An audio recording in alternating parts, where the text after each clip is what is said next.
would say this. On some level, you could argue that the United States intervenes because it is connected with the Allies culturally, economically, we're selling to them. But on some level, it seems to me that central to America's entrance is submarine warfare.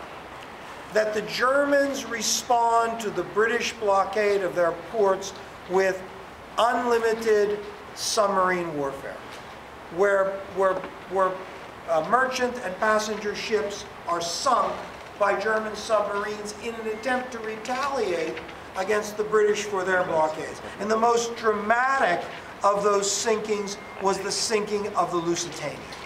Right? The Lusitania being sunk. But remember, the Lusitania was sunk in 1915. Right? In 1915. And the United States, that's May of 1915, the United States doesn't enter the war till almost 2 years later. And it is eventually, you know, Germany's desire and gamble that they can knock England and France out before the United States makes any kind of substantial contribution to the Allied cause that brings us into the war. The revocation of the Sussex Pledge, the resumption of unlimited submarine warfare, and a number of other things are eventually going to put Wilson in a position where he feels he has no choice. Now, one of those things was the Zimmerman Letter. Does anybody besides the instructor remember what the Zimmerman Letter was? Go ahead, dear Caitlin. Germany sent a letter to Mexico proposing an alliance against the United States.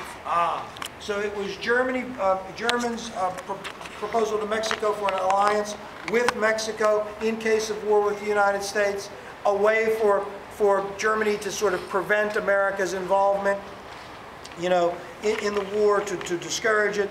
And this, along with the Russian Revolution and actual German attacks, you know, contributes to Wilson eventually saying, okay, we should go to war. But remember, when Wilson invites the country to go to war, he does so very idealistically. We want to go to war to make the world safe for democracy. We want to be a war to end all wars. And we said that eventually Wilson's vision of World War I and what we wanted from World War I was articulated in his 14 points. And the 14 points that Wilson put forward were things that he had said in various places at various times that he quantifies and delivers to the world, to the country initially, but to the world in response to the Bolshevik challenge. The Bolshevik challenge we talked about today, we said the Bolshevik challenge was sort of the Bolshevik revolution in Russia, Lenin taking over, and then saying to the world, we'll stop fighting, why won't you? We'll publish what the Tsar really wants, and the United States, now you're a part of that. And Wilson was saying, well, no, we're really not.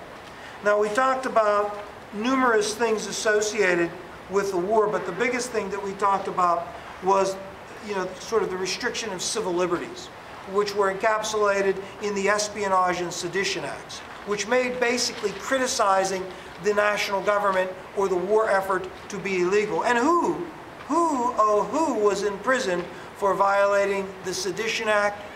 Eugene V. Debs, my idol. Now, one other thing that we mentioned in a review session the other day, but there's a question on the test, and was not something that we had discussed in class, is during the war lots of things happened. And one of the things that happened is a large number of African Americans left the South and sharecropping and dependency in the South to go to northern cities to work in war factories. This is called the Great Black Migration. The Great Black Migration. And so, I mean, we know today, if we look at the demographics of where African Americans live, African Americans in the South live in the countryside and in the cities.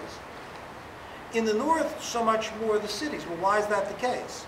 Well, the first great